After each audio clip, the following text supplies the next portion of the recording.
大家好，我是乐乐妈。您煮的荷包蛋是不是老是粘锅不成形，还有一锅的白沫子呢？那是因为您没有掌握正确的技巧。其实煮荷包蛋真的特别简单，掌握一个小窍门，煮荷包蛋简单易做零失败，而且煮出来呢个个圆润又漂亮，吃着老嫩适中。一起来看看具体的操作方法吧。首先我们根据家里的人口数量呢，准备适量的鸡蛋，加入清水，我们先将鸡蛋清洗一下。清洗时我们往里边加入少许的食盐，搅拌搅拌，把食盐搅拌溶解后呢，将鸡蛋浸泡2分钟。鸡蛋外壳上会有些许的鸡粪以及其他的脏东西，浸泡给它足够的时间来软化。跟着我们再用抹布来擦洗，清洗过程呢就会轻松许多了。之所以加入食盐清洗，是因为鸡蛋的表面呢有很多的细菌杂质是我们看不见的，有些鸡蛋的表面呢还会有残留的鸡屎，所以用食盐水来清洗鸡蛋是非常关键的，不仅能够软化污垢，还能有消毒杀菌的作用，能让煮出来的鸡蛋呢吃起来更卫生。最后我们再换水漂洗一次，这样鸡蛋就非常的干净了，个个锃亮。清洗好的鸡蛋控水捞出，先放在一边备用。跟着我们来切点小葱，调个汤底，对半切开，切成小葱花，放入大碗中，然后再往里边呢加入少许的食盐，小半勺的香醋，不喜欢的可以不放，再加入1勺半的生抽，最后加入少许的小磨香油增香，先放在一边备用。然后我们准备几个碗或者盘子，把鸡蛋刻入碗中，最好选用新鲜的鸡蛋。新鲜的鸡蛋表面呢比较粗糙，大家可以用手触摸感受一下。有时荷包蛋做不成功，容易散花，大部分呢也是因为不新鲜造成的。先把鸡蛋放在一边，接下来就可以起锅烧水了，大火将水烧开。水开我们往里边呢加入1勺食盐，将盐搅拌溶解。盐的加入呢可以使蛋白加速凝固，同时呢也能给荷包蛋入个底味。荷包蛋的水要烧开，但烧开后呢要记得关火，让开水处于一种平静的状态后呢再下入鸡蛋。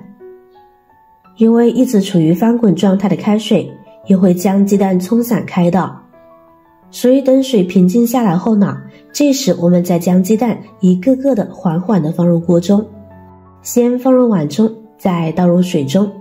落水的过程呢有一个缓冲，可以减少白沫的出现，也可以提前去除散黄不新鲜的鸡蛋。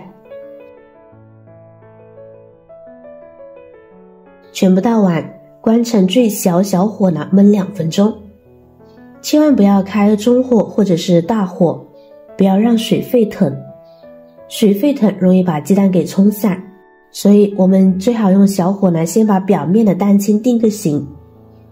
2分钟之后呢，我们再来看看表面的鸡蛋呢已经凝固了，已经完整的把蛋黄裹在里头了。这时用铲子轻轻的铲一铲，防止底部粘锅，动作尽量轻柔一些，不要弄破了。这时的鸡蛋呢还是很娇嫩的。全部铲开，这时呢我们再开小火把水煮开，水开煮上3分钟即可。3分钟里面呢还是溏心的，想要吃全熟的再加2分钟哦。亲爱的朋友们，制作视频不易，您的每一个留言和每一个点赞关注都是我前进的动力。如果觉得我的视频对您有帮助的话，请您给我点个赞吧，感谢您的支持。按照自己喜欢的来煮，达到想要的口感之后呢，就可以捞出来了，直接吃或者是做成一个汤底。汤底很简单，我们就先盛些汤来，然后放入呢刚才的调料碗中就行。再将鸡蛋放进去就可以享用啦。这个荷包蛋用来做早餐呢就非常合适，一个个圆润可爱，吃到嘴里口感嫩滑，家里人都非常喜欢吃。这个荷包蛋呢还可以自己做个面条搭配，怎么吃都可以，就是用来夹三明治也很香哦。这种天气想要吃鸡蛋，这种水煮荷包蛋呢就非常的合适，吃着一点都不上火，做起来还那么简单。尤其是最近这段时间，补充蛋白质、补充维生素是重中之重了。如果你也喜欢吃荷包蛋，就试试今天的这个方法吧，保准您煮出来的荷包蛋也不散花、不起沫，个个圆润饱满，老嫩适中。好了，今天的视频内容呢就分享完了。如果您看了觉得有食欲的话，记得点赞、转发、分享哦，希望可以帮助到更多的朋友。点击我的视频头像，还可以观看更多的精彩内容。每天呢都会更新不同的有趣的视频，记得关注我哟。感谢您的支持，我是乐乐妈，我们下期视频再见。